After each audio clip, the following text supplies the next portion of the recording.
ভবিষ্যৎ গড়ে তুলতে চায়, কিন্তু স্বাধীনতার পরও দেশটি স্থিতিশীলতা খুঁজে পায়নি। সোভিয়েত আগ্রাসন, গৃহযুদ্ধ, তালেবান শাসন এবং সাম্প্রতিক মার্কিন হস্তক্ষেপ দেশটিকে গভীর সংকটে ফেলেছে। কিন্তু আজ আফগানিস্তান পরিচিত এর যুদ্ধবিধ্বস্ত ইতিহাস এবং পুনর্গঠন প্রচেষ্টার জন্য। আজকের আফগানিস্তান একটি জটিল চিত্র। তালেবান সরকার পুনরায় ক্ষমতায় এসেছে, যা বিশ্ব সম্প্রদায়ের জন্য একটি নতুন চ্যালেঞ্জ তৈরি করেছে। এই দেশের মাটি বহু শক্তির উত্থান পতনের সাক্ষী। 1919 সালে দীর্ঘ সংগ্রামের পর আফগানিস্তান ব্রিটিশদের হাত থেকে স্বাধীনতা অর্জন করে। আফগানিস্তানের সংস্কৃতি সমৃদ্ধ ও বৈচিত্র্যময়।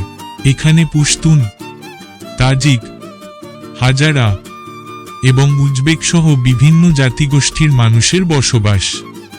আফগানিস্তানের গল্প শুধু একটি দেশের নয়, এটি সংগ্রামের, বেঁচে থাকার এবং নতুন সূর্যের অপেক্ষার গল্প।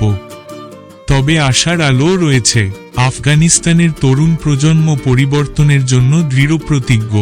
তারা প্রযুক্তি, শিক্ষা এবং নতুন সম্ভাবনার মাধ্যমে দেশের। আফগানিস্তানের ইতিহাস হাজার বছরের পুরনো।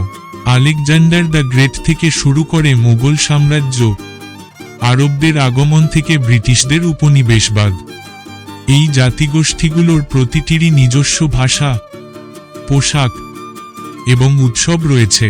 তাদের খাবার, যেমন কাবুলি পোলাও, এবং তাদের কারুশিল্প, যেমন হাতের কাজ করা গালিচা,